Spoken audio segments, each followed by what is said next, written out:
الرحمن الرحیم۔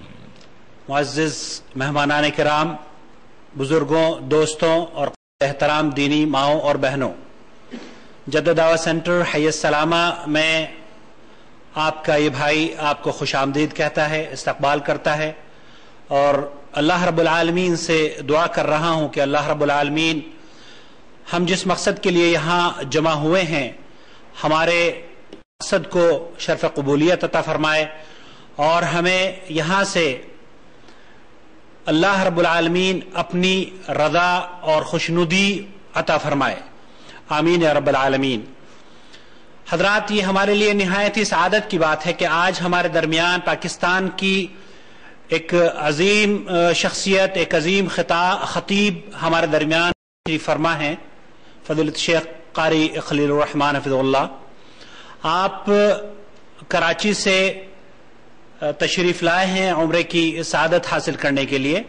اللہ رب العالمین آپ کے سفر کو، آپ کے عمرے کو اور آپ کے تمام عبادات کو قبول فرمائے، اور آپ کے اس یہاں آنے کو جدہ میں ہم سب کو آپ سے مستفید ہونے کا شرف عطا فرمائے، آمین یا رب العالمین۔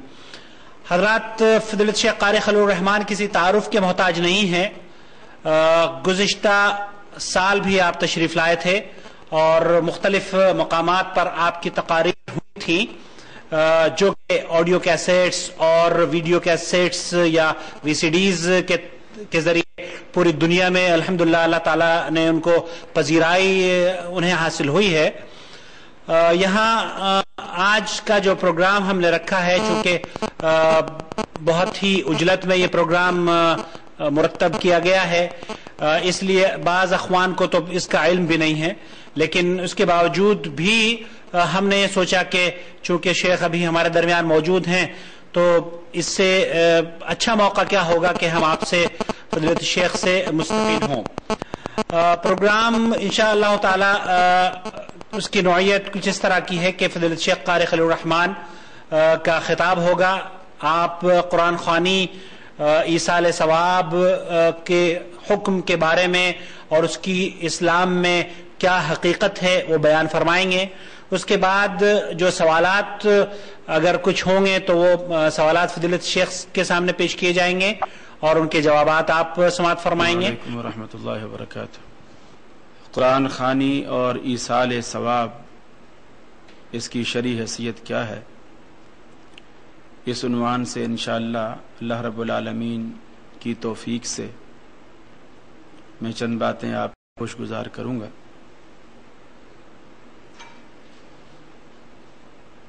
عوام الناس میں یہ بات معروف ہے کہ جو کام اچھا ہو اسے کر لینے میں کوئی حرج نہیں، اگرچہ وہ قرآن و سنت سے ثابت نہ ہو۔ در حقیقت یہ اس لا علمی کی بنا پر ایسا ہوتا ہے کہ آدمی کو یہ پتہ نہیں ہوتا کہ اچھا کام کہتے کسے ہیں۔ قرآن و سنت میں اس کا پروف نہ ہونا اور پھر اس کام کو اچھا بھی کہنا، یہ دونوں متضاد باتیں۔ کچھ لوگوں کے ذہن میں یہ ہوتا ہے کہ میاں اسے اگر کر لیا جائے تو کیا حرج ہے۔ کچھ لوگوں کے ذہن میں یہ ہوتا ہے مانا کہ قرآن و سنت میں یہ بات نہیں ہے، لیکن میری تو نیت اچھی ہے، میرا تو ارادہ اچھا ہے، میں تو نیک ارادے سے ایسا کر رہا ہوں۔ میں انہی حوالوں سے کچھ بات کرنا چاہتا ہوں کہ آیا صرف نیت کا اچھا ہونا اور اس عمل کا کتاب و سنت میں موجود نہ ہونا کافی ہے؟ کیا حرج کہہ کر اس کو کر گزرنا اور کتاب و سنت سے دلیل نہ لینا کافی ہے؟ پھر اس کام کا اچھا ہونا اس اعتبار سے کہ میری عقل، میرے ذہن میں یا میرے معاشرے میں، میری سوسائٹی میں، میرے علاقے میں یہ کام اچھا گردانا جاتا ہے، اس لیے اچھا ہے، اگرچہ وہ قرآن و سنت کے منافی ہو۔ کیا یہ کافی ہے؟ میں انہی چند ایک باتوں پر اپنی بات کو رکھوں گا، انشاءاللہ بات سمجھ میں آئے گی۔ پہلی بات کہ میری نیت اچھی ہے۔ حدیث میں آتا انما الاعمال بالنیات کہ تمام اعمال کا دار و مدار نیت پر۔ نیت ایک تعین ہے اس منزل کا آپ جہاں گاڑی لے جانا چاہتے ہیں۔ اب وہ اچھی ہے تو آپ اس منزل تک پہنچیں گے، وہ اچھی نہیں ہے تو آپ اس منزل تک نہیں پہنچیں گے۔ لیکن اس کی دلیل کیا ہے کہ میری نیت اچھی ہے؟ اچھائی اور برائی کا معیار کیا ہے؟ نیکی اور بدی کا معیار کیا ہے؟ حضرت عبداللہ بن رواحہ رضی اللہ تعالی عنہ رسول اکرم صلی اللہ علیہ وسلم کے بڑے جلیل القدر صحابی ہیں۔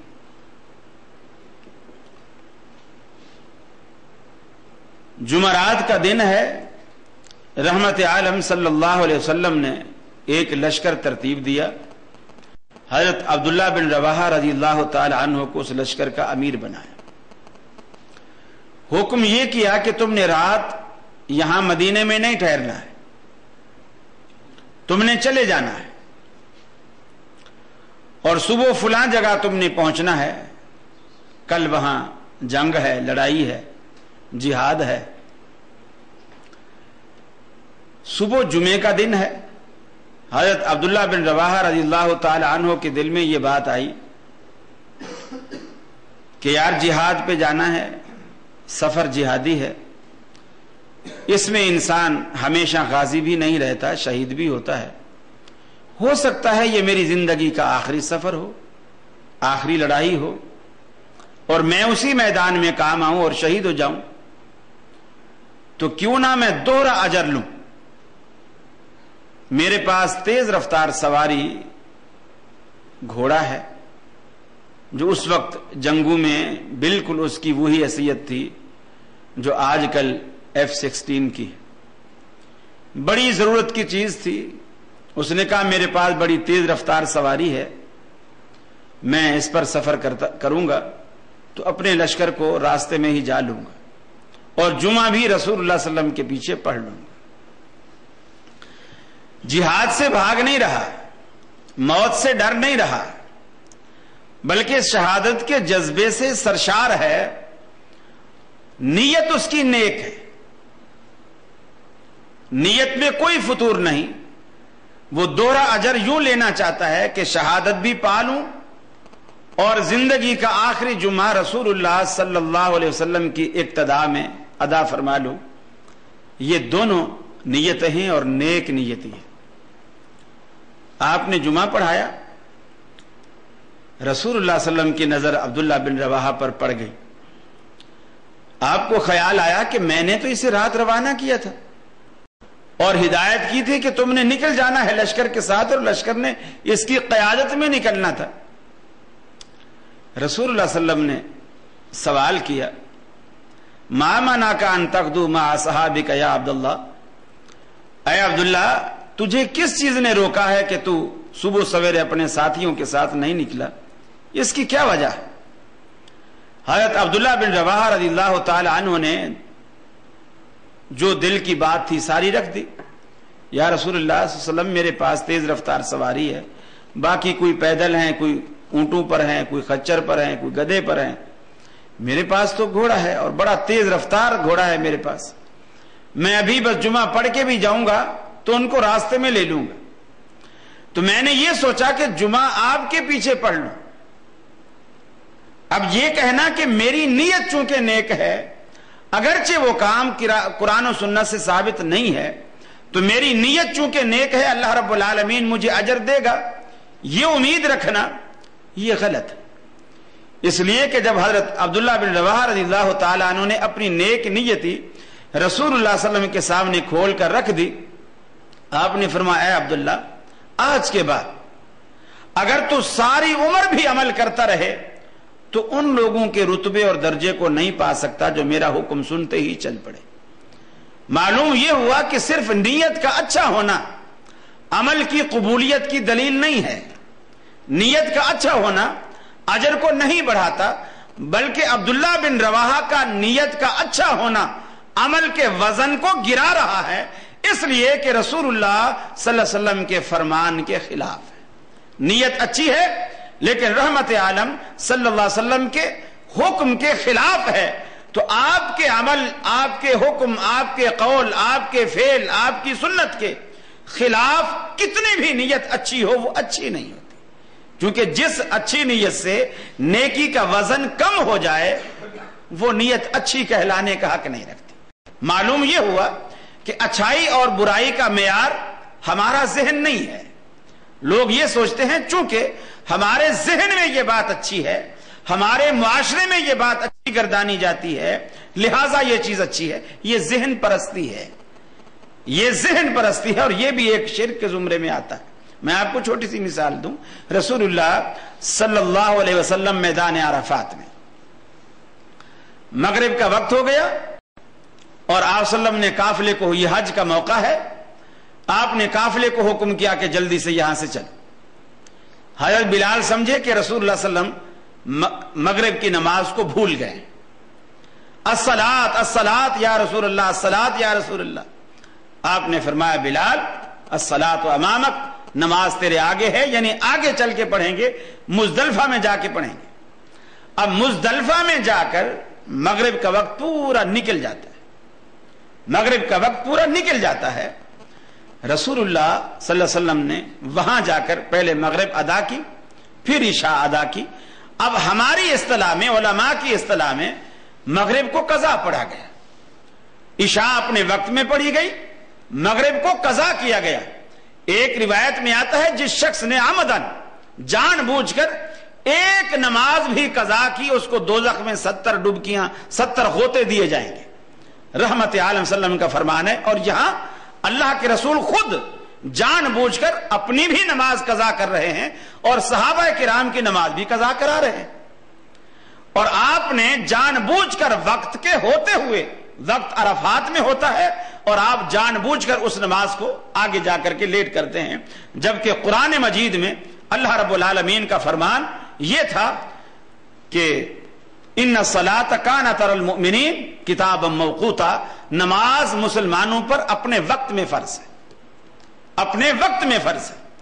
اب اگر کوئی صحابی یہاں اٹھ کر کھڑا ہو کر یہ کہتا اللہ کے رسول ٹھیک ہے آپ صحابہ کرام کو اکٹھا کریں، ان کے قافلوں کے سامان اونٹوں پر لا دیں، ایک 3 رکعت نماز پڑھنے میں ٹائم ہی کتنا لگتا ہے، میرے پاس تو کوئی زیادہ سامان بھی نہیں ہے، میں فٹافٹ پڑھ لیتا ہوں. رسول اللہ صلی اللہ علیہ وسلم کیا فرماتے؟ من عصا محمدن فقد عصا اللہ، جس نے محمد صلی اللہ علیہ وسلم کی نافرمانی کی اس نے اللہ کی نافرمانی کی.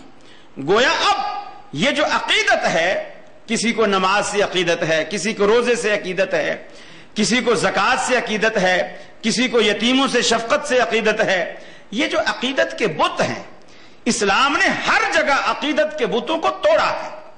اب کسی کو نماز کی لت پڑ جاتی، ایک ہے نماز کو فریضہ سمجھ کر پڑھنا، ایک ہے نماز کی لت پڑ گئی. بہت سارے لوگ کہتے ہیں جی میں عشاء کی نماز نہ پڑھوں تو مجھے نیند ہی نہیں آتی، کروٹیں بدلتا رہتا ہوں، فکر رہتی ہے. یہ ایک یا تو فریضے کی وجہ سے کہ اللہ رب العالمین کا فریضہ ہے میں نے ادا نہیں کیا، اس خوف سے کرتا ہے، اچھی بات ہے. اور اگر اسے لت پڑ گئی ہے کہ بچپن سے عادت پڑی ہوئی ہے کہ نماز پڑھ کے سونا ہے اور اس لت میں پڑھ رہا ہے تو اسے کوئی فائدہ نہیں. اب اللہ رب العالمین نے یہاں عقیدت کے وہ سارے بت توڑے ہیں کہ اگر کوئی شخص مغرب کو مغرب کے وقت میں پڑھتا ہے، عشاء کو عشاء کے وقت میں پڑھتا ہے، لیکن اس وجہ سے پڑھتا ہے کہ اسے عادت ہی یہ ہے کہ اگر مغرب کے وقت پہ نہ پڑھے تو اسے کھانا ہی ہضم نہیں ہوتا. آج اللہ نے کہا کھانا تیرا ہضم ہو یا نہ ہو میں مغرب تجھ سے لیٹ کروا کے رہوں گا.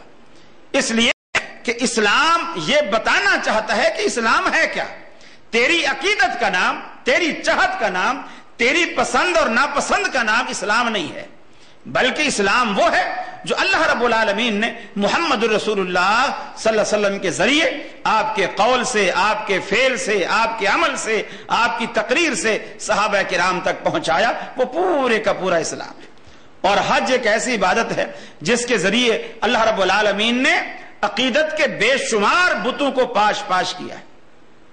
آپ اسی طرح مینا میں دیکھیں, حالانکہ رسول اللہ صلی اللہ علیہ وسلم کا فرمان ہے بیت اللہ کے اندر اگر کوئی شخص ایک نماز پڑھتا ہے اللہ رب العالمین کے ہاں اس کی گنتی 1,00,000 ہوتی ہے. بیت اللہ میں اگر کوئی شخص ایک نماز پڑھتا ہے اللہ کے ہاں اس کی گنتی 1,00,000 ہوتی ہے. لیکن 8 ذی الحجہ کو فجر کی نماز پڑھنے کے بعد حاجی سے اللہ رب العالمین کہتا ہے حرم چھوڑ دے, بیت اللہ چھوڑ دے. اور مینا کی جو فضیلت بیت اللہ کی حدیث میں بیان ہے مینا کی وہ فضیلت نہیں ہے کہ مینا میں جا کر نماز پڑھو گے تو وہاں 2,00,000 کا ثواب ہے, وہاں 1,50,000 کا ثواب ہے, کچھ بھی نہیں. حدیث میں مینا کی نماز کی فضیلت کا ذکر ہی نہیں ہے. لیکن جس جگہ صراحت ہے کہ بیت اللہ میں ایک نماز 1,00,000 کے برابر ہے, اس نص صریح کے ہوتے ہوئے اللہ رب العالمین نے وہ 1,00,000 نماز کا ثواب ہم سے چھڑوا دیا. اور پہاڑی علاقے میں بالکل ویرانہ ہے, جنگل ہے, خیمے لگے کھڑے ہیں, کچھ بھی نہیں, وہاں جا کر کے بٹھا دیا. اب جی یہاں تم ظہر بھی پڑھو, عصر بھی پڑھو, مغرب بھی پڑھو, عشاء بھی پڑھو, اور پھر دوسرے دن صبح بھی پڑھو. یہ 5 نمازیں تم یہاں پڑھو.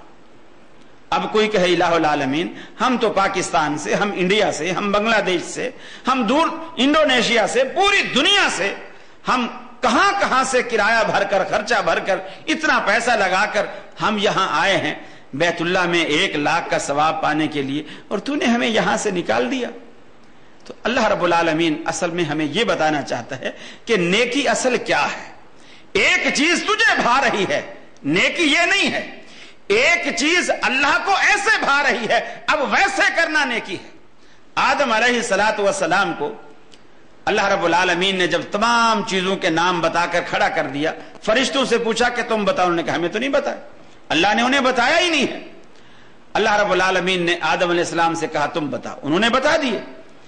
اب آدم علیہ السلام کی برتری فرشتوں پر جب واضح ہو گئی, اللہ رب العالمین نے فرشتوں سے کہا آدم کو سجدہ کرو. اذ قلنا للملائکۃ اسجدوا لآدم فسجدوا الا ابلیس, فرشتوں سے کہا کہ اس کو سجدہ کرو. اب پورا قرآن مجید بھرا پڑا ہے کہ غیر اللہ کو سجدہ حرام ہے, شرک ہے. غیر اللہ کا سجدہ حرام ہے, شرک ہے.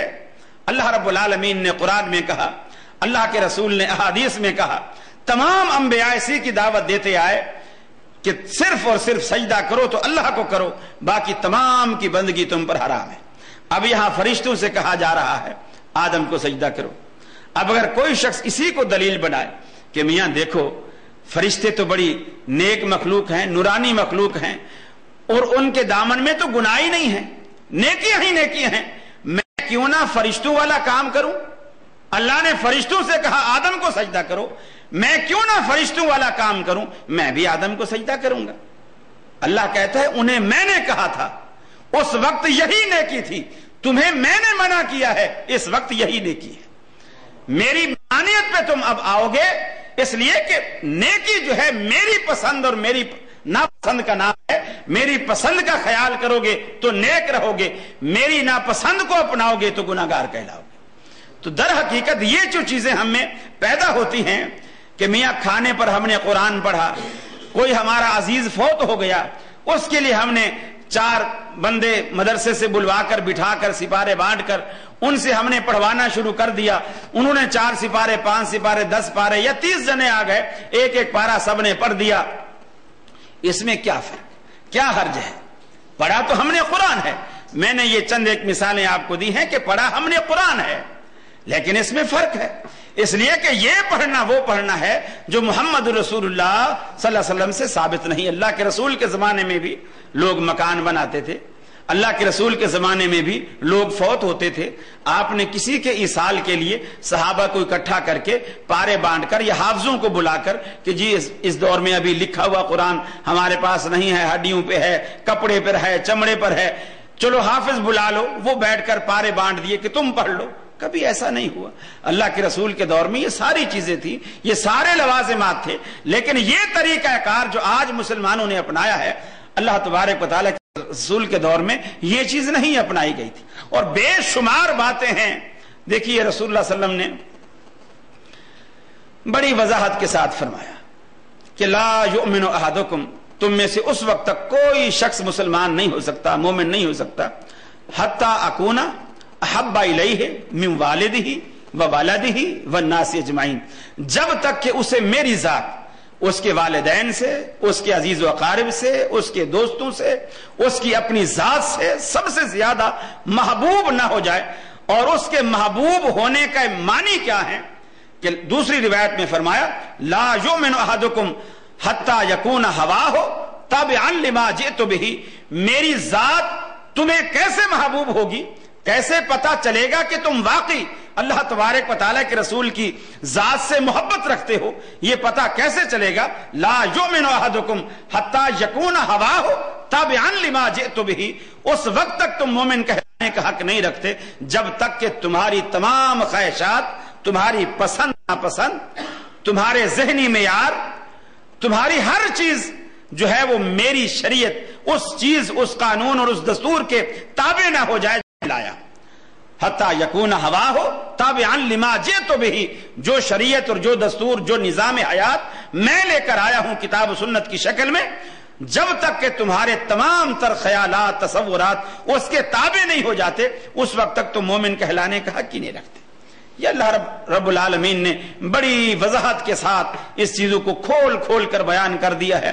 اگر کوئی سمجھے تو اللہ رب العالمین نے بڑی عبرت رکھی ہے ان باتوں میں، اور قرآن مجید میں اللہ رب العالمین نے یہی بات ہمیں کہی، فرمایا فَلْيَحْذَرِ الَّذِينَ يُخَالِفُونَ عَنْ أَمْرِهِ أَن تُصِيبَهُمْ فِتْنَةٌ أَوْ يُصِيبَهُمْ عَذَابٌ أَلِيمٌ، ڈرنا چاہیے ان لوگوں کو پیغمبر علیہ الصلوۃ والسلام کی مخالفت کرتے ہوئے۔ فَلْيَحْذَرِ الَّذِينَ يُخَالِفُونَ عَنْ أَمْرِهِ أَن تُصِيبَهُمْ فِتْنَةٌ أَوْ يُصِيبَهُمْ عَذَابٌ أَلِيمٌ، اگر تم پیغمبر علیہ الصلوۃ والسلام کی مخالفت کرو گے تو ممکن ہے رب العالمین تمہیں کسی دردناک عذاب میں مبتلا کر دے، او یصیبہم عذاب علیم، بڑی مصیبت میں ڈال دے یا دردناک عذاب میں ڈال دے پیغمبر علیہ الصلوۃ والسلام کی مخالفت سے۔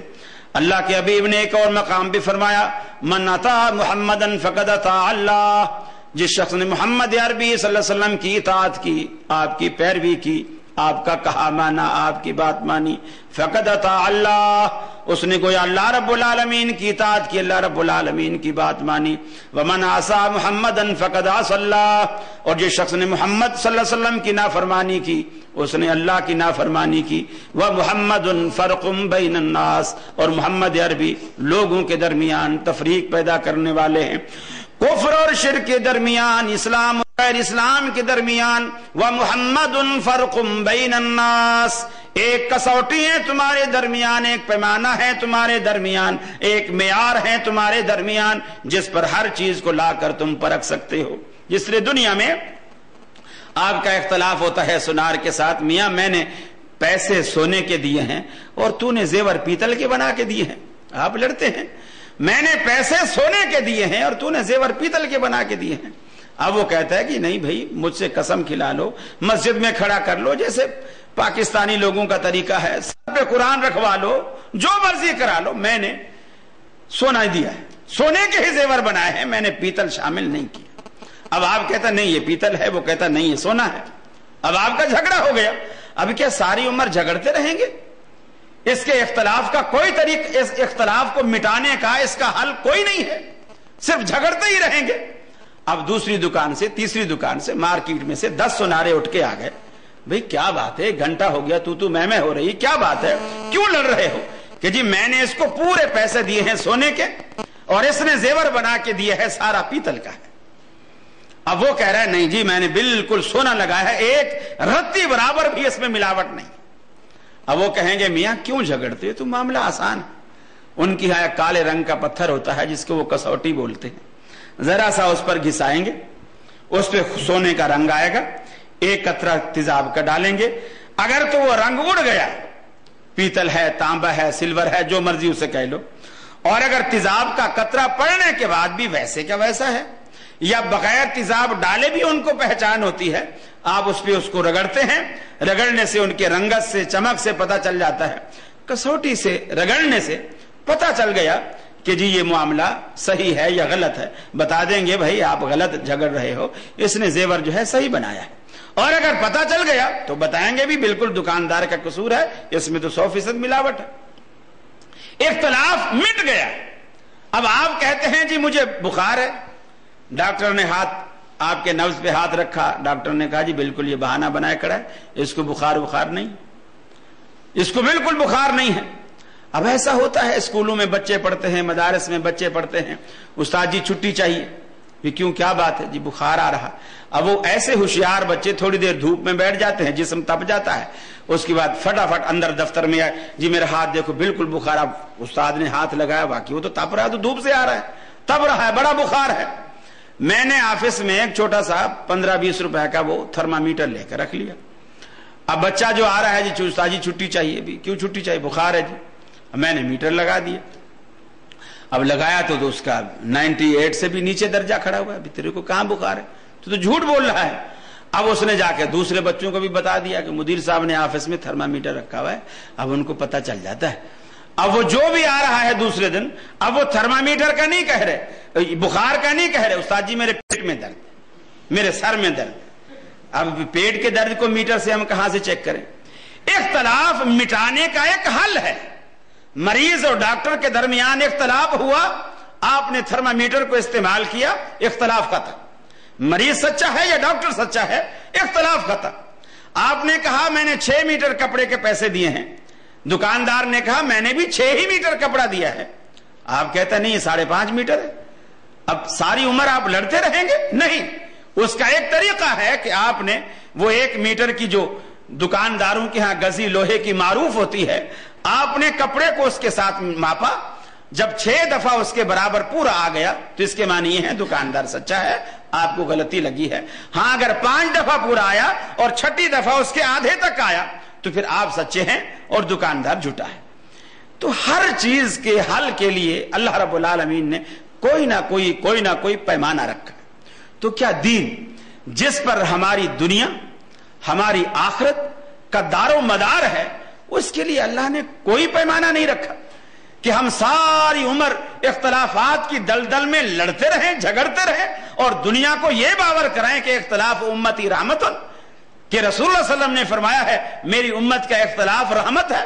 اگر اختلاف رحمت ہے تو پھر اتحاد اور اتفاق کو کیا نام دیں گے؟ اگر اختلاف کو رحمت کہیں گے تو اتحاد اور اتفاق کو کیا نام دیں گے؟ اس کا بھی اللہ رب العالمین نے ایک پیمانہ رکھا ہے، وہ کیا ہے؟ وَمُحَمَّدٌ فَرْقٌ بَيْنَ النَّاسِ لَقَدْ كَانَ لَكُمْ فِي رَسُولِ اللَّهِ أُسْوَةٌ حَسَنَةٌ مَا آتَاكُمُ الرَّسُولُ فَخُذُوهُ وَمَا نَهَاكُمْ عَنْهُ فَانْتَهُوا۔ ایک بات، صحابہ کرام کو یہ باتیں اتنی رچی بسی ہوئی تھی۔ حضرت عبداللہ بن مسعود رضی اللہ تعالیٰ عنہ نے درس دیا اور درس میں آپ نے کہہ دیا کہ اللہ رب العالمین نے ان عورتوں پر لعنت کی ہے، یہ بات کتاب اللہ میں موجود ہے، ان عورتوں پر لعنت کی ہے جو اپنے چہرے کے بال نوچتی ہیں، جسم گدواتی ہیں، بھویں وغیرہ یہ نچواتی ہیں۔ ایک خاتون نے کھڑے ہو کر کہا اے عبداللہ، تو نے یہ بات کتاب اللہ کی طرف منسوب کی ہے، میں نے کتاب اللہ کو پڑھا ہے اور کئی بار پڑھا ہے، یہ بات کتاب میں موجود نہیں ہے۔ اور گویا اس کے کہنے کا مقصد یہ تھا کہ اے عبداللہ، تو اللہ کی کتاب پر بہتان باندھ رہا ہے یہ کہہ کر کہ یہ کتاب اللہ میں موجود ہے، یہ مسئلہ قرآن مجید میں موجود نہیں ہے۔ حضرت عبداللہ بن مسعود نے کہا دوبارہ جا کر پڑھ، یہ مسئلہ کتاب اللہ میں موجود ہے۔ اس نے کہا میں اتنی دفعہ پڑھ چکی ہوں، یہ مسئلہ قرآن مجید میں نہیں ہے۔ عبداللہ بن مسعود رضی اللہ تعالیٰ عنہ نے دیکھو صحابہ کرام قرآن مجید کو کیسے سمجھتے تھے۔ عبداللہ بن مسعود رضی اللہ تعالیٰ عنہ نے کہا کیا قرآن مجید میں یہ نہیں ہے ما آتاکم الرسول فخذوہ وما نہاکم عنہ فانتہوا، کہ جس چیز سے اللہ کا رسول روکے اس سے رکو اور جس چیز کو اللہ کا رسول کرنے کا حکم دے اسے لو، اس بات کو مانو، اپنی زندگی میں بساؤ۔ کہاں ہاں اللہ کے رسول نے ایسا، قرآن مجید میں اللہ نے ایسا کہا ہے۔ تو پھر جب اللہ تبارک و تعالیٰ کے رسول یہ کہہ رہے ہیں کہ جو عورت ایسا کرے وہ ملعون ہے، اس پر اللہ کی لعنت ہے، تو پھر جب اللہ کا رسول کہہ رہا ہے اور اللہ کا قرآن کہہ رہا ہے جو رسول کہے اسے مانو، تو یہ بات کتاب اللہ میں آ گئی۔ صحابہ کرام کا قرآن مجید کو سمجھنے کا یہ ایک طریقہ کار اور انداز ہوتا تھا، اور آج بھی ہمارے لیے ہدایت اسی طرح ہے کہ قرآن مجید کو ہم محمد رسول اللہ صلی اللہ علیہ وسلم کی زبان مبارک سے سمجھیں گے، زبان مبارک سے سیکھیں گے، تو قرآن مجید کے معنی اور مفاہیم ہمارے سامنے آئیں گے اور بات کھل کر ہمارے سامنے آئے گی۔ اور اگر ایسا نہیں ہوگا تو پھر کوئی بات بھی ہمارے پلے نہیں پڑے گی۔ بے شمار باتیں ہیں جو اس حوالے سے اس ضمن میں کی جا سکتی ہیں۔ حضرت فاطمہ رضی اللہ تعالی عنہ ایک موقع پر حضرت علی رضی اللہ تعالی عنہ سفر پر تھے، قربانی کا موقع تھا، قربانی کے دن آ گئے۔ حضرت فاطمہ رضی اللہ تعالی عنہ نے کچھ گوشت بچا کر رکھ لی، قربانی کے جانور کا کچھ گوشت بچا کر رکھ لیا، اور عرب اس وقت یہ ڈی فریزر فریجیں وغیرہ نہیں ہوتی تھی، تو وہ دھاگے میں بوٹیاں پروتے، اس کو نمک لگاتے اور دھوپ میں لٹکا دیتے، گوشت سوکھ جاتا، اس کو سال ہر سال تک محفوظ کر لیتے۔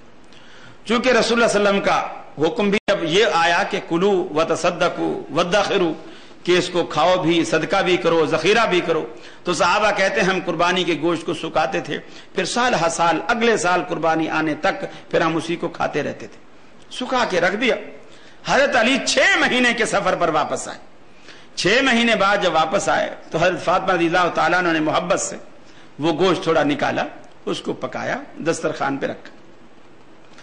حضرت علی نے پوچھا یہ گوشت کہاں سے آیا؟ انہوں نے کہا یہ میں نے آپ کے حصے کا گوشت میں نے سکھا کے رکھ لیا تھا، یہ قربانی کا گوشت ہے، چونکہ آپ ہمارے ساتھ قربانی میں نہیں تھے تو میرا دل چاہا کہ میں آپ کے لیے رکھ لوں، جب آپ آئیں گے پھر اکٹھے کھائیں۔ حضرت علی نے کہا یہ حرام ہے، میں نہیں کھاتا۔ حضرت علی رسول اللہ صلی اللہ علیہ وسلم کے داماد ہیں، حضرت علی رسول اللہ صلی اللہ علیہ وسلم کے داماد ہیں، آپ فرماتے ہیں یہ حرام ہے۔ حضرت فاطمہ رسول اللہ صلی اللہ علیہ وسلم کی بیٹی ہیں، صاحبزادی ہیں، آپ فرماتی ہیں یہ حلال ہے، اور حلال سمجھ کر پکایا ہے، اس پر محنت کی ہے، اس میں گھی ڈالا ہے، تیل ڈالا ہے، نمک مسالے ڈالے ہیں، سارا محنت کی ہے، لکڑیاں جلائی ہیں، چولہے پر بیٹھی ہیں، اب پک کر تیار ہو گیا ہے۔ حضرت فاطمہ کہتی ہیں یہ حلال ہے، حضرت علی کہتے ہیں یہ حرام ہے۔ اب اختلاف پیدا ہو گیا، اب دونوں کے درمیان ایک تنازع ہے، جھگڑا ہے، کیسے کریں؟ حضرت علی کہتے ہیں میں نہیں کھاؤں گا، حضرت فاطمہ کہتی ہیں میں کھلاؤں گی۔ آخر حضرت فاطمہ نے ایک بات کی، اے علی لڑنے جھگڑنے سے کوئی فائدہ نہیں، رسول اللہ صلی اللہ علیہ وسلم کے پاس جاؤ، اللہ تبارک و تعالیٰ کے رسول سے یہ پوچھو، اگر وہ کہتے ہیں یہ حرام ہے تو میں بھی پھینک دیتی ہوں، میں بھی نہیں کھاؤں گی، اگر وہ کہتے ہیں یہ حلال ہے تو پھر آپ کو بھی میرے ساتھ بیٹھ کر کھانا ہوگا۔ حضرت علی رضی اللہ تعالیٰ عنہ کی سمجھ میں بھی یہ بات آ گئی، فرماتے ہیں بات درست ہے، میں ایسا ہی کرتا ہوں۔ چنانچہ رسول اللہ صلی اللہ علیہ وسلم کی خدمت میں حاضر ہوتے ہیں، عرض کرتے ہیں اللہ کے رسول فاطمہ نے گوشت پکایا ہے اور وہ قربانی کا گوشت ہے، میں نے کہا حرام ہے، وہ کہتی ہیں حلال ہے۔ دیکھو آپ نے بھی یہ نہیں کہا کہ علی فاطمہ ٹھیک کہتی ہے چونکہ میری بیٹی ہے، ہمارے ہاں دلائل کچھ اس طرح کے ہوتے ہیں، یہ صحیح کہتا ہے چونکہ اللہ کے رسول کا قریبی زمانہ اس نے پایا ہے، اللہ کے رسول کا قریبی زمانہ اس امام نے پایا ہے، باقی امام اس کے بعد کے ہیں، ان میں فاصلہ ان میں بہت زیادہ ہے، چونکہ اللہ کے رسول کا قریبی ہے، قریبی زمانہ اس نے پایا ہے، اس کی بات زیادہ وزنی ہوگی۔ صحابہ کرام اس طرز پر نہیں سوچتے تھے، اللہ کے رسول نے یہ نہیں کہا اے علی تو میرا داماد ہے، تیرا رشتہ مجھ سے فاطمہ کے نکاح کے بعد بنتا ہے، جبکہ فاطمہ کا رشتہ تو اس کی پیدائش سے مجھ سے جڑ گیا تھا، وہ میرے زیادہ قریبی ہے، لہٰذا فاطمہ کی بات جو ہے وہ زیادہ صحیح ہے۔ آپ نے یہ نہیں دلیل دی، آپ نے علی رضی اللہ تعالیٰ عنہ سے پوچھا علی تو جو کہتا ہے کہ یہ حرام ہے تو کس بنیاد پر کہتا ہے؟ حضرت علی رضی اللہ تعالیٰ عنہ نے اس سے یہ بھی ثابت ہوا کہ سامنے والے کا موقف بھی سننا چاہیے، فیصلہ ایسے نہیں دینا چاہیے، سامنے والے کا موقف بھی سننا چاہیے، اس موقف کو سننے کے بعد پھر اس پر فیصلہ کرنا چاہیے۔ علی تو کیوں کہتا ہے کہ یہ حرام ہے؟ حضرت علی رضی اللہ تعالیٰ عنہ نے عرض کی کہ اللہ کے رسول پچھلے سال میں نے آپ کے ساتھ عید کی نماز پڑھی تھی اور آپ نے خطبے میں یہ اعلان فرمایا تھا کہ 3 دن سے زیادہ قربانی کا گوشت اپنے گھر میں اتنا رکھو کہ تم اسے 3 دن میں کھا سکو، اور اس سے جو زیادہ ہے اسے تقسیم کر دو، لوگوں میں غریبوں میں تقسیم کر دو، بانٹ دو، اتنا اپنے گھر میں رکھو جو تم 3 دن میں کھا سکتے ہو۔ فاطمہ نے تو 6 مہینے سے رکھا ہوا، فاطمہ نے 6 مہینے سے رکھا ہوا ہے، میری یہی جنگ ہے کہ یہ آپ کے فرمان کے خلاف ہے۔ آپ کا حکم تھا 3 دن تک رکھنا، اور فاطمہ نے 6 مہینے سے سکھا کے رکھا ہوا ہے، آپ کے حکم کے خلاف ہے، لہذا میں اسے کھانے کو تیار نہیں۔ رسول اللہ صلی اللہ علیہ وسلم ارشاد فرماتے ہیں، اے علی، وہ میں نے پچھلے سال کہا تھا، اس سال تو سفر پر تھا، اس سال تو نے عید ہمارے ساتھ نہیں پڑھی۔ فاطمہ نے اس سال ہمارے ساتھ عید پڑھی ہے۔ اس سال جو میں نے خطبہ دیا ہے، اس خطبے میں نے یہ ارشاد فرمایا ہے کہ آج کے بعد چونکہ مسلمان تھوڑے سے پیسے والے ہو گئے ہیں اور زیادہ تر لوگ قربانی کرنے لگے ہیں، اب وہ غربت پہلے والی نہیں رہی ہے۔ اب کلو وتصدقوا وادخروا، کہ تم اب کھاؤ بھی، صدقہ بھی کرو، یعنی تقسیم بھی کرو اور ذخیرہ بھی کرو۔ حضرت علی رضی اللہ تعالیٰ عنہ وہاں سے یہ حکم سننے کے بعد مسکراتے ہوئے گھر آئے۔ حضرت فاطمہ رضی اللہ تعالیٰ عنہ بھی مسکرا رہی ہیں، اے علی اب بتاؤ اسے پھینک دوں یا کھانا ہے؟ فرمایا، فاطمہ اب ہم دونوں مل کر کھائیں گے، اس لیے کہ اب تیری بات کی تائید محمد رسول اللہ صلی اللہ علیہ وسلم نے کر دی ہے۔ ہم کہتے ہیں لوگوں، ہمارا آپ سے کوئی اختلاف نہیں، قرآن خوانی ہو، محرم کی حلیم ہو، ربیع الاول کا حلوہ ہو، یا کوئی نظر و نیاز کی کوئی چیز ہو، یا کسی قبر کا چڑھاوا ہو، یا کسی مزار کا چڑھاوا ہو، یا کسی بت خانے کا کھانا ہو، ہم سارا کھانے کو تیار ہیں، بشرطے کہ اس کے پیچھے محمد رسول اللہ صلی اللہ علیہ وسلم کی بات دکھا دو کہ اللہ کے رسول نے اس کے کھانے کا اذن دیا ہے۔ اسے اللہ کی قسم، جس کے کھانے کا اذن محمد رسول اللہ نے دیا ہے، اسے حرام کہنا ہی حرام ہے۔ ہمارا آپ سے کوئی اختلاف نہیں، ہر بات کے پیچھے آپ دلیل مانگے، دلیل لیں، اور دلیل قرآن و سنت ہی دلیل ہے، اس سے ہٹ کر تیسری کوئی چیز دلیل نہیں۔ صحابہ کرام کا یہی طرز عمل تھا۔ میں کر رہا ہوں کہ کیا حرج ہے۔ اب یہ دوسری بات، نیت کا معاملہ الگ ہوا، اب یہ دوسری بات کہ اس کے کرنے میں کیا حرج ہے۔ قرآن خوانی ہے، یہ اکثر لوگ کہتے ہیں۔ اب جنازے کے بعد، یہاں تو مجھے معلوم نہیں ہے، پاکستان میں بڑا رواج ہے اور اس پر بڑے جھگڑے ہوتے ہیں۔ فلاں کا جنازہ ہوا اور جنازے کے بعد جب سلام پھر گیا، چارپائی رکھی، اس کے بعد مولوی صاحب نے ہاتھ اٹھائے، سب نے دائرہ بنایا، سب نے اس کے لیے دعا کی، پھر جنازے کو کندھے پر اٹھایا، 40 قدم گنتے رہیں گے، پھر 40 قدم پر پھر جنازہ رکھیں گے، پھر کھڑے ہو کر دعا مانگیں گے، اور جو نہیں مانگیں گے کہیں گے دیکھو ان کے مردے تو ایسے مردود مرے ہیں، نہ فاتح نہ درود۔ حالانکہ اصحاب الحدیث جو ہیں وہ جنازے میں فاتحہ بھی پڑھتے ہیں، جنازے میں درود ابراہیمی بھی پڑھتے ہیں۔ ہماری میتوں کے جنازے فاتحہ سے بھی مزین ہیں، درود پاک سے بھی مزین ہیں۔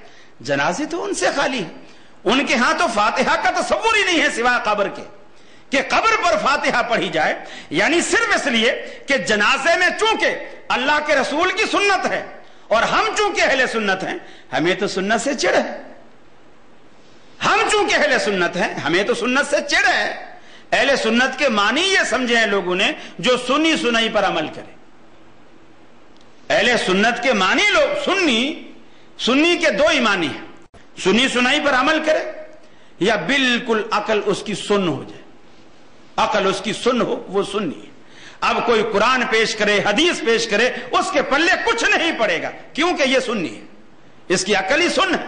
اب پاؤں بیٹھے بیٹھے کسی کا سن ہو جاتا ہے، وہ کھڑا ہوتا ہے ایسا لگتا ہے اس پاؤں اس کا ساتھ ہی نہیں ہے، پاؤں سن ہوگی، تھوڑی دیر دباتا ہے کرتا ہے، پھر اس میں جان آتی ہے، تو ان کی عقل ہی سن ہو گئی ہے، سنی ہو کر عقل سن ہو گئی ہے۔ جبکہ صحابہ کرام کا طرز عمل کیا تھا؟ اب میں عرض کر رہا تھا کہ کیا بات ہو رہی تھی؟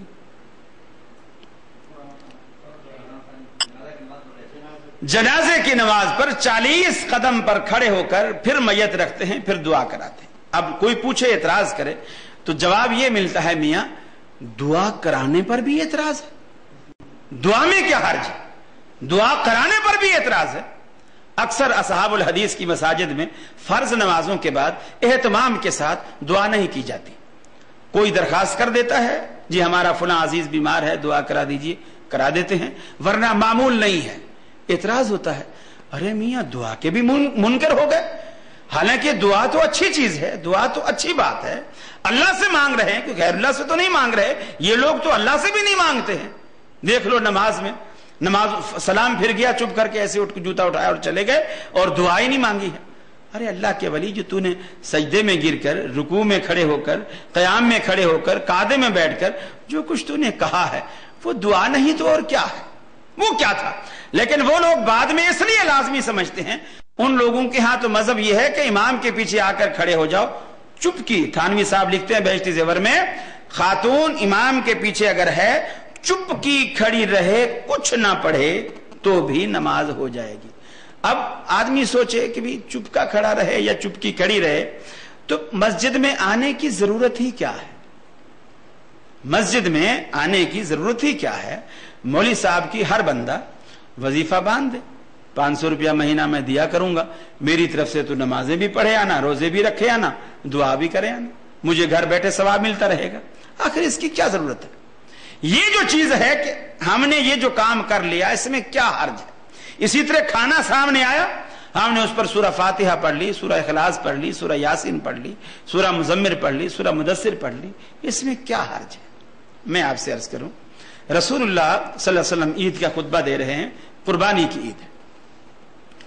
آپ سے کہا گیا کہ اللہ کے رسول فلاں فلاں فلاں شخص نے عید کی نماز سے پہلے قربانی کر لی، فلاں فلاں شخص نے عید کی نماز سے پہلے قربانی کر لی ہے. آپ نے فرمایا انہیں کہو دوبارہ بکرا خریدیں اور دوبارہ قربانی کریں، اس لیے کہ میرا طریقہ عید کی نماز پڑھنے کے بعد قربانی کرنے کا ہے. اب میں آپ سے پوچھتا ہوں، وہ صحابی رسول ہیں جنہوں نے عید کی نماز سے پہلے قربانی کی ہے وہ بھی صحابی رسول ہیں، اور جنہوں نے عید کے بعد قربانی کی ہے وہ بھی صحابی رسول ہیں. جنہوں نے پہلے کی ہے انہوں نے بھی اللہ کے لیے کی ہے، جنہوں نے بعد میں کی ہے انہوں نے بھی اللہ کے لیے کی ہے.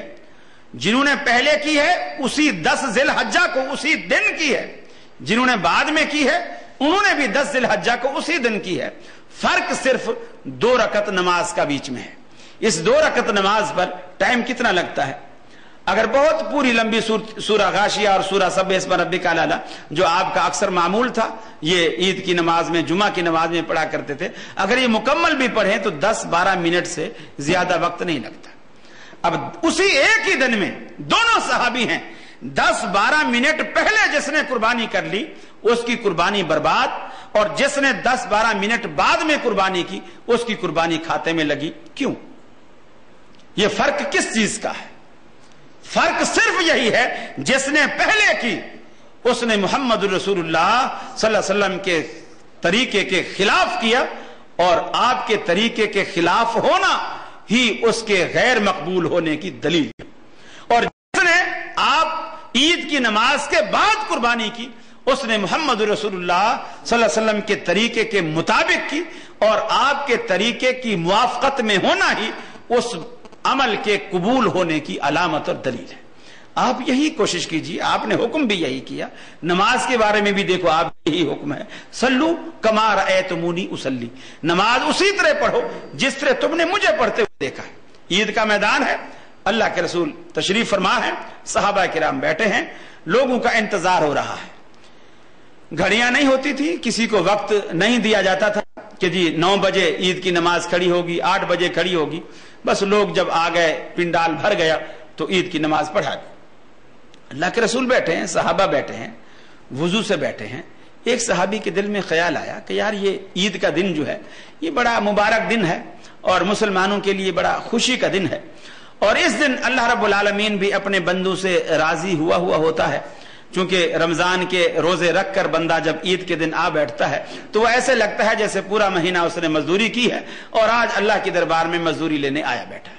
تو تھوڑا سا اس نے بے صبری کا مظاہرہ کیا کہ میں کیوں نہ مزدوری تھوڑی سی پہلے لے لوں یا تھوڑی سی زیادہ لے لوں. کھڑے ہو کر اس نے اللہ اکبر کہہ کر نفل پڑھنے شروع کر دی. حضرت علی رضی اللہ تعالی عنہ اٹھے، اسے کہا بھائی یہ تو نے کیا پڑھے ہیں؟ میں نے نفل پڑھے ہیں.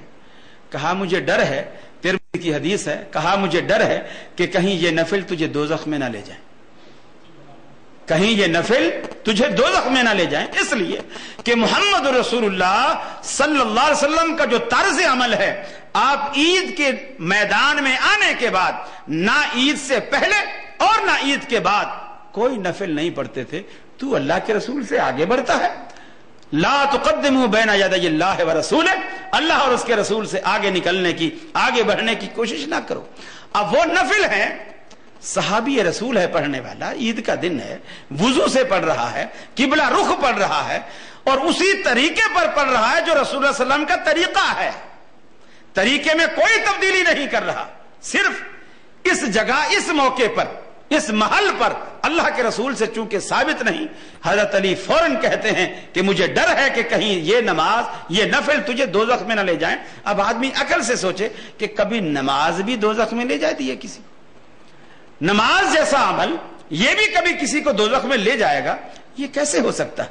اب آپ دیکھیے ایک اور نفل، رسول اللہ صلی اللہ علیہ وسلم معراج سے واپس آتے، آپ فرماتے ہیں بلال تو کیا عمل کرتا ہے کہ پہلے تو مجھے تیرے قدموں کی آہٹ سنائی گئی، جب میں نے پلٹ کے دیکھا کہ تو ہے، یعنی تو جنت کے اندر چل رہا ہے، تو کیا عمل کرتا ہے؟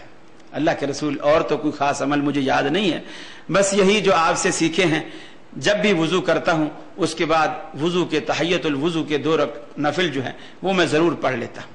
آپ نے فرمایا تیرا یہی وہ عمل ہے جس نے تجھے اتنا اللہ کے قریب کر دیا ہے. اب بلال بھی نفل پڑھتا ہے، وہ بندہ جو عید کے میدان میں پڑھ رہا ہے وہ بھی نفل پڑھ رہا ہے. بلال بھی اللہ کے لیے پڑھتا ہے، وہ بھی اللہ کے لیے پڑھتا ہے. بلال نے بھی 2 رکعتیں پڑھی، اس نے بھی 2 رکعتیں پڑھی. بلال بھی صحابی ہے، وہ بھی صحابی ہے. ایک کی نماز دوزخ میں لے جا رہی ہے اور ایک کی نماز جنت میں چلتا ہوا دکھا رہی ہے. فرق کس بات کا ہے؟ فرق یہ ہے کہ جس کی نماز جنت میں چلتا ہوا دکھا رہی ہے وہ نماز محمد رسول اللہ صلی اللہ علیہ وسلم کی سنت کے مطابق موافقت میں ہے، مطابقت میں ہے. اور جو نماز عید کے میدان میں عید سے پہلے پڑھی جا رہی ہے رسول اللہ صلی اللہ علیہ وسلم کی سنت کے مخالفت میں ہے، اس کا مخالف ہونا دوزخ میں لے جا رہا ہے، اس کا مطابق ہونا جنت میں لے جا رہا ہے. آج بھی پیمانہ یہی ہے، آج بھی یہی پیمانہ ہے. اللہ رب العالمین نے جو اس دین کو 1400 سال کے لیے، یعنی 1400 سال گزر گئے اور آگے قیامت تک کے لیے اسی دین کو کافی رکھا اور مزید کسی پیغمبر کے آنے کی ضرورت اللہ رب العالمین نے محسوس نہیں کی، اس کی وجہ یہی ہے کہ قیامت تک آنے والے ادوار کے تمام تقاضے یہی دین پورے کرتا ہے. یہی دین قیامت تک آنے والے جتنے بھی ادوار ہیں تمام کے تقاضے یہی دین پورے کرے گا. یہ چیز جب انسان سوچتا ہے، سمجھ لیتا ہے، تو انشاءاللہ العزیز باقی سارے مسئلے اس پر حل ہو جاتے ہیں. اب یہ ساری مثالیں سننے کے بعد اب یہ معاملہ بالکل آسانی سے آپ کی سمجھ میں آ سکتا ہے اور آپ بالکل اس نتیجے پر یقیناً میں سمجھتا ہوں کہ آپ پہنچ چکے ہوں گے، اگر نہیں تو انشاءاللہ پہنچ جائیں گے کہ قرآن خوانی یہ جو ہم لوگوں کو بلا کر گھروں میں، دیکھو اول تو یہ اصطلاح قرآن خوانی کی جو اصطلاح ہے یہ ہوٹلوں اور بیکریوں کی اصطلاح ہے. یہ اسلام کی جس بھی چیز کے ساتھ خوانی لگے نا، جیسے دسترخوان، باقر خوانی، آپ لوگ جانتے ہوں گے، ناشتہ کرتے ہوں گے باقر خوانی، اسی طرح قرآن خوانی. یہ خوانی کی جو چیزیں ہیں نا ان کا تعلق پیٹ سے ہے اور یہ بیکری کے آئٹم ہیں، اسلام کے آئٹم نہیں ہیں میرے بھائیو. قرآن خوانی بھی بیکری کا آئٹم ہے. اور میں دعوے سے کہتا ہوں آپ کسی بھی بدعت میں سے کھانا نکال دیجئے، کسی بھی بدعت سے کھانا نکال دیجئے اور اس کے بعد دیکھیے کتنے علماء آپ کو فتویٰ دیں کہ 11ویں بھی کرو، آپ کو فتویٰ دیں ربیع الاول بھی مناؤ، یہ بھی سب کچھ ختم ہو جائے گا. یار صبح سے دوپہر تک بندر روڈ پر جلوس نکال کر دھوپ میں ہم کھڑے رہیں اور پھر دوپہر کو کھانا بھی گھر میں جا کے کھائیں تو پھر ایسے جلوس کا کیا فائدہ؟ یہ ساری چیزیں خود بخود ختم ہو جائیں گی، خود بخود ختم ہو جائیں گی. ہر چیز کی جو اصل انتہا ہے وہ اس کا نتیجہ ہے وہ پیٹ پر ہی آ کر کے ختم ہوتا ہے. ہر بات کا نچوڑ پیٹ پر آ کر ختم ہوتا ہے. اور ایسی سچی بات ہے. اب یہ مثال کے طور پر آپ نے مولوی صاحب کے آگے کھانا رکھا، اب وہ ختم شریف، اب اس میں سے اگر خوشبو، جیسے کپڑے میں سے خوشبو آتی، خوشبو آئی، اس کو پتا چلا یہ دار کو لہسن کا بھنگار لگا، اب وہ 3 دفعہ قل واللہ پڑے گا، ہاں جی ختم ہو گیا لے جا. 3 دفعہ قل واللہ پڑھے گا، اس لیے کہ اندر دال کی خوشبو، اور دال مولویوں کی کوئی مرغوب غذا نہیں ہے۔ اس کے بعد دوسرے گھر سے دوسرا تھال آیا، وہ بھی ڈھکا ہوا ہے، لیکن اس میں سے تھوڑی سی بروسٹ کی خوشبو آ رہی ہے، تھوڑی سی دیسی گھی کا حلوے کو تڑکا لگا ہوا ہے، وہ خوشبو آ رہی ہے۔ اب وہ سورہ یاسین، سورہ ملک، سورہ مزمل، یہ اتنی ساری، یعنی جیسی ویرائٹی ویسا قرآن اس کے اوپر پڑھا جائے گا، وہ اس کی جو حیثیت ہے وہ اس کو پوری دی جائے گی۔ اب اس کے اوپر یہ ساری چیزیں پڑھی جائیں گی، اس کے بعد وہ لے کر جائیں گے اور باقی دیگ میں ڈالیں گے، اس کو ملائیں گے، وہ کریں گے۔ میرے بھائیو، یہ چیزیں بالکل خرافات ہیں۔ مجھے اچھی طرح یاد ہے، ہم دیوبندیوں کے ہاں پڑھتے تھے، کسی کے ہاں فوتگی ہوتی، لوگ استاد جی کے پاس آتے اور آ کر کے کہتے استاد جی کوئی طالب علم ہمارے پاس 10-12 طالب علم بھیج دو، ہماری نانی فوت ہو گئی، ہم نے قرآن خوانی کروانی۔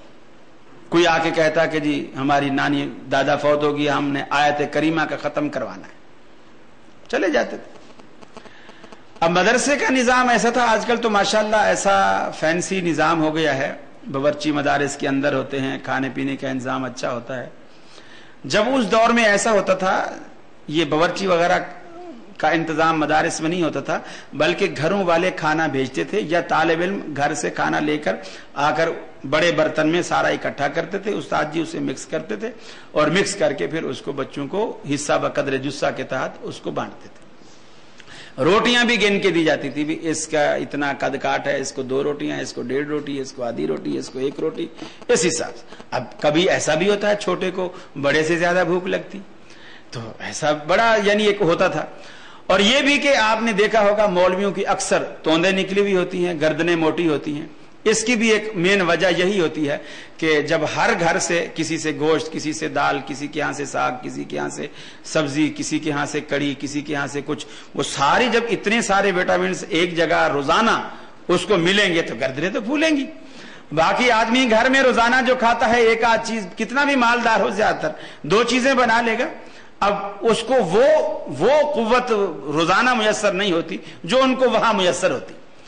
اب ہم بڑا انتظار کیا کرتے تھے کہ یار کوئی دعوت شاوت آئے اور کہیں کوئی بلاوا آئے، وہاں ہم جائیں، تاکہ ایک چیز کھانے کو دل چاہتا تھا کہ یہ روز مکس کھاتے ہیں، کوئی ایک چیز ملے، آلو ملے، بھلے گوشت ملے، دال ملے، ایک چیز ملے۔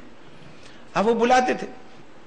اب استاد جی نے کبھی 10-12 لڑکے چھانٹ کے بھیج دیے۔ اب اگر وہ آیت کریمہ کا ختم ہے تو وہ گٹھلیاں ہوتی تھیں گھسی پیٹی، اب وہ تھیلی بھری ہوتی تھی، کیا ہے جی 1.25 لاکھ گٹھلی ہیں، وہ بھی بغل میں ڈالی اور چلے جا رہے ہیں۔ اب وہاں سفید چادر بچھائی اور اس کے اوپر گٹھلیاں ڈال دی۔ یا اگر قرآن خوانی کا ختم ہے تو وہ قرآن کے سپارے ایک پارا جلد کیا ہوا ہوتا تھا، وہ سب بانٹ دیتے۔ یقین مانیے طلباء اتنی بے ایمانی کرتے، بس ایسے ورق کھولا، یوں دیکھا، وہ ورق پلٹ دیا، یوں دیکھا، ورق پلٹ دیا، کچھ پڑا، کچھ بھی نہیں۔ اچھا اب گٹھلیاں پڑھ رہے ہیں، اب ایک گٹھلی ڈالی اور اس پہ جی پورا لا الہ الا انت سبحانک انی کنت من الظالمین، اب اتنی دیر لگ رہی ہے ایک گٹھلی پہ۔ یا کسی نے کہا جی درود کا ختم کرانا ہے، اب اللہم صلی اللہ پورا اتنا لمبا درود ہے، بڑی دیر لگ رہی ہے۔ اب صبح بیٹھے ہیں 8 بجے سے بیٹھے ہیں، 11 بج گئے ہیں، ابھی تک سمجھو آدھی ڈھیری بھی نہیں۔ بڑی پریشانی کہ یار یہ تو 4 بج جائیں گے، یہ تو مدرسے سے زیادہ مہنگا کھانا پڑا ہمیں یہاں تو اب ہم اسے گھر والے سے کہتے ہیں کہ بھی یار پیاس لگی ہے، تھوڑا سا پانی وانی لا، چونکہ وہ بھی ساتھ بیٹھ کے پڑھتا تھا۔ اب وہ پانی وانی لینے کے لیے گھر میں چلا گیا۔ بچے کیا کرتے، ایسے چلو بھرا، اللہم صلی علی محمد، اللہم صلی علی محمد۔ اب وہ جو ایک گٹھلی اٹھا رہے تھے، اب وہ سارا چلو بھر کے اب وہ پانی لے کر آئے، ڈھیری ختم۔ استاد جی بھی ساتھ، جو ہمارے بڑے مانیٹر ہوتے، کبھی کوئی استاد ساتھ ہوتا، ماشاءاللہ جی بچوں نے بڑی ہمت کی، چلو جی دسترخوان لگاؤ جی، اللہ قبول کرے جی، یہ کرے جی، وہ کرے جی۔ اس کے بعد وہ کچھ بچوں کی جیب خرچ کے طور پر بھی 5 روپے 2 روپے 4 روپے بچوں کو جو خوش کرنے کے لیے وہ دے دیتے تھے۔ یقین مانیے اگر انہوں نے کھانا اچھا کھلایا ہوتا اور پیسے بھی زیادہ دیے ہوتے، ہم سارا راستہ یہی دعا کرتے، اللہ کرے ان کا کوئی اور مرے، اللہ کرے ان کا کوئی اور مرے۔ میرے بھائیو، پیسہ بھی لٹاتے ہیں، خرچ بھی کرتے ہیں، اور بجائے دعا کے بد دعا لیتے ہیں۔ یہ ثمرہ ہے خلاف سنت کام کرنے کا، خلاف سنت جب انسان کرتا ہے اللہ رب العالمین اس کو ایسی سزا دیتا ہے. دیکھیے قرآن مجید پڑھیے, قرآن مجید پڑھنے سے کوئی نہیں روکتا. آپ گھر میں روزانہ قرآن پڑھیے. اس کو آپ اگر قرآن خوانی کا نام دیتے ہیں تو ہمیں کوئی اعتراض نہیں. آپ روزانہ قرآن گھر میں پڑھیے, بچوں سے کہیے روزانہ فجر کو اٹھ کر قرآن مجید, فجر کی نماز کے بعد قرآن مجید پڑھے. ایک پارا, آدھا پارا, پاؤ پارا, جتنا اللہ توفیق دے اس کو روزانہ ایک معمول بنا لے.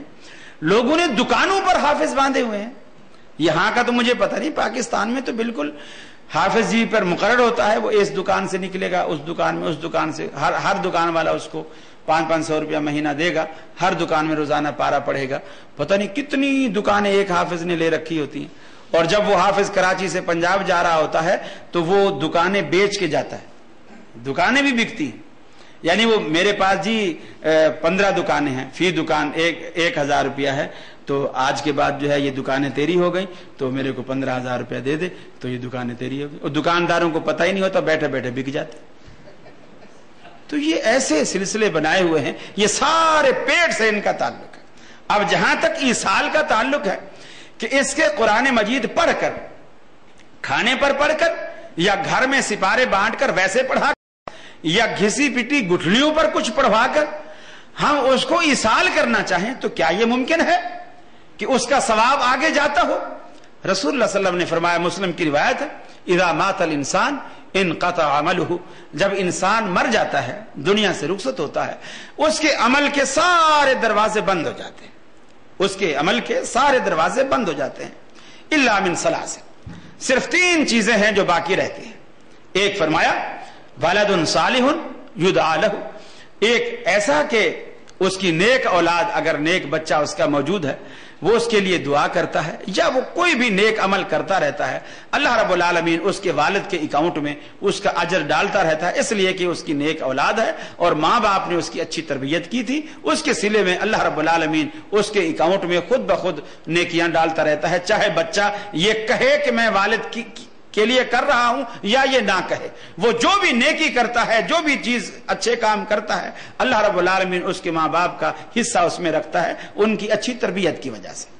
دوسرا فرمایا او علم ينتفع به, یا ایسا علم, کوئی عالم ہے, کتابیں لکھ گیا ہے, تقریریں کر گیا ہے, ایسی کتابیں چھوڑ گیا ہے, ایسے شاگرد چھوڑ گیا ہے جو اس کے بعد لوگوں کو اسی طرح دین کا علم پھر پھیلا رہے ہیں, قرآن کی تعلیم دے رہے ہیں, جو اس نے اپنے شاگردوں کو دی تھی وہ شاگرد آگے دوسروں کو دے رہے ہیں.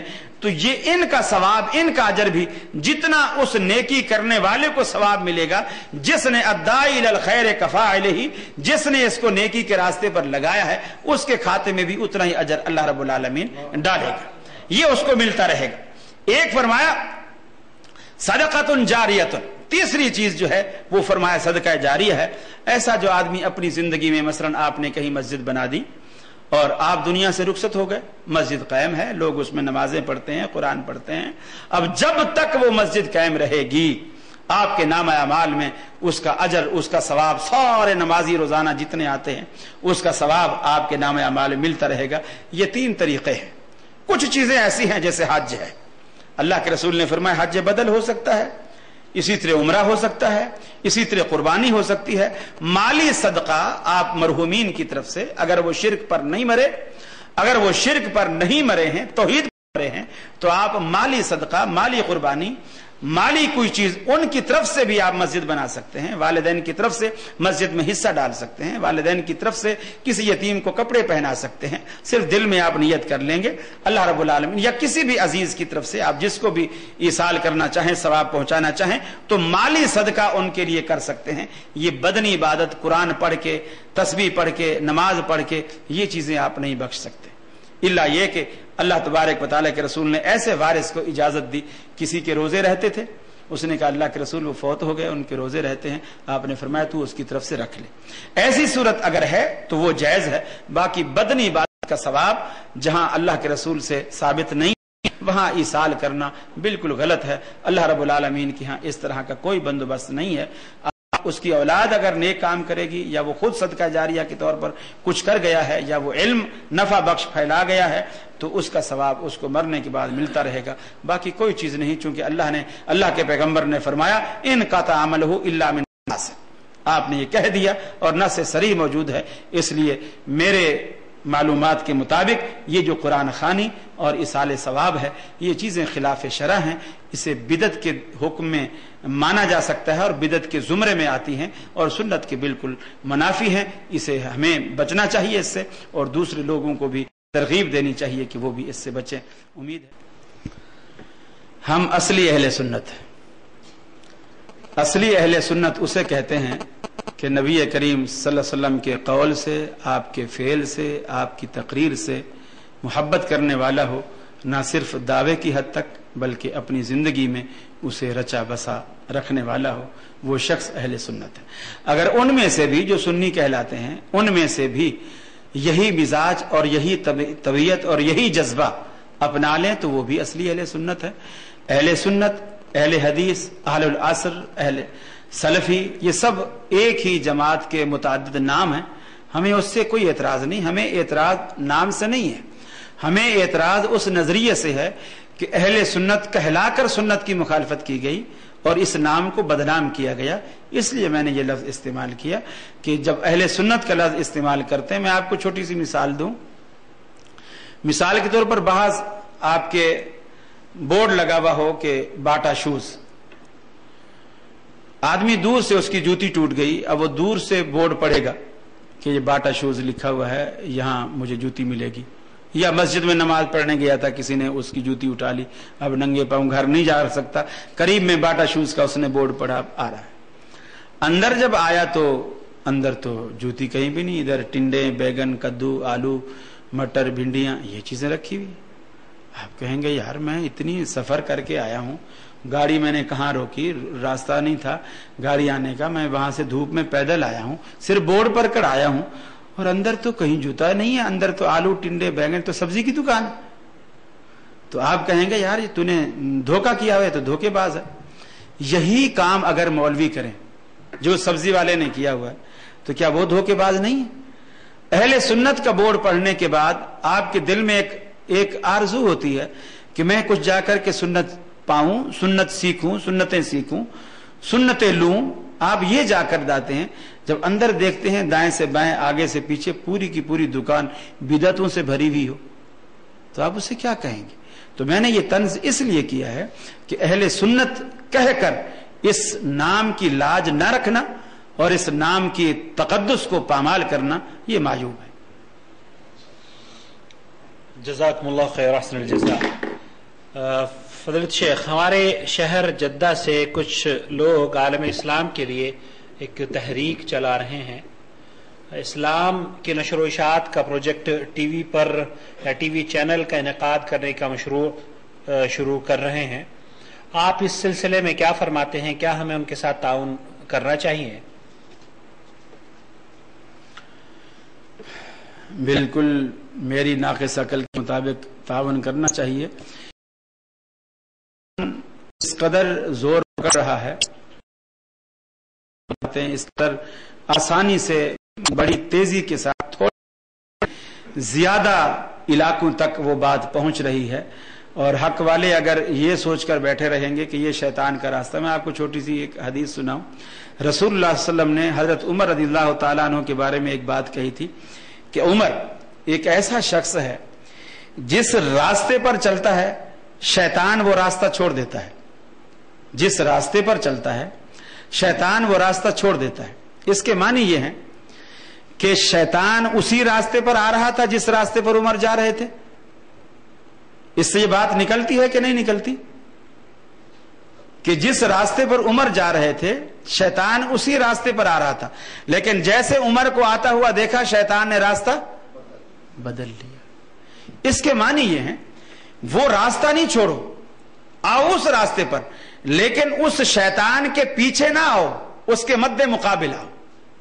راستہ نہیں چھوڑو، راستہ وہی اختیار کرو، لیکن شیطان کے پیچھے نہیں آؤ بلکہ اس کے اگینسٹ چلو، اس کے مد مقابل آؤ، اس کے سامنے آؤ، اور اپنا روب، اپنا دبدبا اسے دکھاؤ، اور جب تم اپنا روب دکھاؤ گے جاء الحق وزهق الباطل ان الباطل کان زہوقا، وہ شیطان بھاگے گا۔ یہ نہیں کہا کہ شیطان کے راستے کو دیکھ کر عمر راہ بدل لیتا ہے، یہ نہیں کہا۔ اگر یہ کہتے تو پھر فرق مخالف کی دلیل تھی. دیکھو عمر جس راستے پر شیطان آ جائے مومن اس راستے پر نہیں جاتا، بلکہ آپ نے فرمایا عمر جاتا ہی اسی راستے پر ہے تاکہ شیطان کو وہ راستہ چھڑوا دے.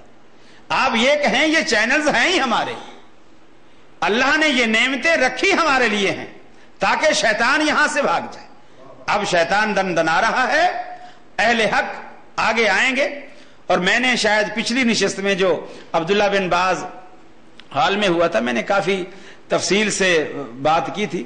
اب یہ پروگرام بھی چونکہ کھڑے کھڑے ہو رہا ہے، وہ ذرا بیٹھے بیٹھے تھا، تھوڑا سا تھک بھی گیا ہوں میں، اس لیے زیادہ ڈیٹیل تو نہیں کر سکتا. البتہ اسلام کا مزاج یہ رہا ہے کہ جس بھی دور میں کفر جس راستے سے آیا ہے اسلام نے اسی راستے سے اس کو مار دی ہے، وہی چیز استعمال کی ہے. میں آپ کو ایک مثال، فرعون جادوگروں کے بیس پر، جادوگروں کے زور پر فرعون جو ہے وہ دندناتا تھا، کرتب دکھاتا تھا اور لوگوں سے کہتا تھا یہ دیکھو میری قدرت کا کمال ہے، میری قدرت کا کرشمہ ہے، لہذا مجھے مانو. اللہ رب العالمین نے اس کے مقابلے میں موسیٰ علیہ السلام کو بھیجا.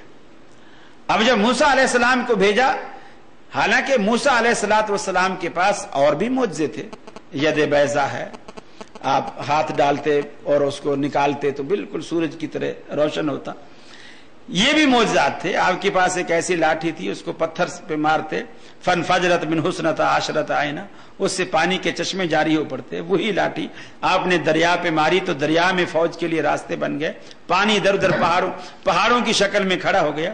لیکن چونکہ فرعون کی دربار میں فرعونیوں نے جو اپنے کرتب دکھائے وہ یہ تھے کہ انہوں نے رسیاں ڈالی اور لوگوں کی نظر پر یہ دھوکہ کیا کہ وہ سانپ نظر آئے، اور جو مجمع وہاں دیکھ رہا تھا ان کو ایسا لگا کہ یہ سانپ پھر رہے ہیں. اب اللہ رب العالمین نے یہ نہیں کہا جادو حرام ہے، کفر ہے، یہ وہ ہے، میں پیغمبر کو اس طرح کا مقابلہ نہیں کرنے دوں گا، کفر کے مقابلے میں پیغمبر آئے، ایسا نہیں. یا اللہ نے موسیٰ علیہ السلام سے کہا کہ اب ان کو کہہ دو تم جادوگر ہو، کافر ہو، لہذا تمہاری کوئی دلیل نہیں مانی جائے. نہیں، اللہ نے موسیٰ علیہ السلام کو ان جادوگروں کے مقابلے میں ویسی ہی چیز دی. انہوں نے رسیاں ڈال کر سانپ بنایا، موسیٰ علیہ السلام نے لاٹھی ڈال کر سانپ بنا دی. چیز وہی، جیسی چیز وہ لائے ہیں ویسی چیز پیغمبر علیہ السلام پیش کر رہا ہے. اب موسیٰ علیہ السلام کا ڈنڈا ذرا بڑا تھا، سانپ ذرا تکڑا بن گیا.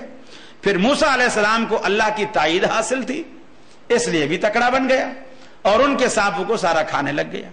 اب وہ سارے جادوگروں نے جب دیکھا کہ یہ اگر جادو ہوتا تو کم از کم ہماری رسیوں کو کھاتا نہیں، یہ جو کھا گیا ہے یہ جادو نہیں، یہ کوئی اصلی چیز ہے. سارے کے سارے جادوگر سجدے میں گر گئے اور موسیٰ علیہ السلام پر ایمان لے آئے. کب؟ جب موسیٰ علیہ السلام نے ویسا ہی ہتھیار ان کو پیش کیا جیسی چیز وہ لائے تھے. تو میرے بھائیوں، شیطان جس راستے سے آ رہا ہے عمر کی طرح وہ راستے اس کے مد مقابل، اس کی پیروی میں نہیں، اس کے سامنے آ کر وہ راستے اختیار کرو اور وہ روب اور وہ دلائل اور کتاب و سنت کے وہ براہین پیش کرو تاکہ ابلیس وہ راستہ چھوڑ دے اور آپ کے لیے سارے راستے ہموار ہو جائیں. اور یہ میں سمجھتا ہوں اتنا مؤثر ذریعہ ہے. اب آپ دیکھیں یہ جو لڑکے نظر آتے ہیں بالکل وہ چٹیا عورتوں کی طرح بنائے ہوئے، اس میں پونی بھی لگائے ہوئے، ربڑ بھی باندھا ہوا ہے اور گچھا سا پیچھے جیسے وہ مرغ کی دم ہوتی ہے ایسے وہ پیچھے سے لٹکایا ہوا ہوتا. اب اگر خطیب ایک ممبر پر کھڑا ہو کر ان کو خطبے میں 10 دن بھی کہتا رہے نا میاں یہ حرام ہے اور یہ عورتوں کی مشابہت ہے، اللہ کے رسول نے مردوں کو لعنت کی ہے جو عورتوں کی مشابہت کرے، ان عورتوں کو لعنت کی ہے جو مردوں کی مشابہت کریں. لوگ کہتے ہیں مولویوں کی عادت ہے، مولویوں کی عادت ہے، ایسے کہتے رہتے ہیں. اب یہ جو چٹیا بنائی ہوئی ہے یہ کہاں سے سیکھے؟ یہ ان چینلوں سے سیکھے جو دیکھتے ہیں یہ اتنا مؤثر ہے. وہ یہ نہیں دیکھتے میں عربی ہوں، میں عجمی ہوں، میں یمنی ہوں، میں مصری ہوں، یہ انگریز کا کلچر ہے. نہیں، چونکہ ٹی وی میں آیا ہے، چونکہ ٹی وی میں آ رہا ہے لہذا یہ کوئی ویرائٹی ہے، یہ کوئی چیز ہے. یعنی لوگوں کے ہاں دلیل یہ بن چکی ہے کہ جو چیز ٹی وی میں آ جائے وہ اتھینٹک ہے. بے شمار باتیں لوگ کرتے ہیں، ارے میاں یہ تو قرآن حدیث میں نہیں ہے،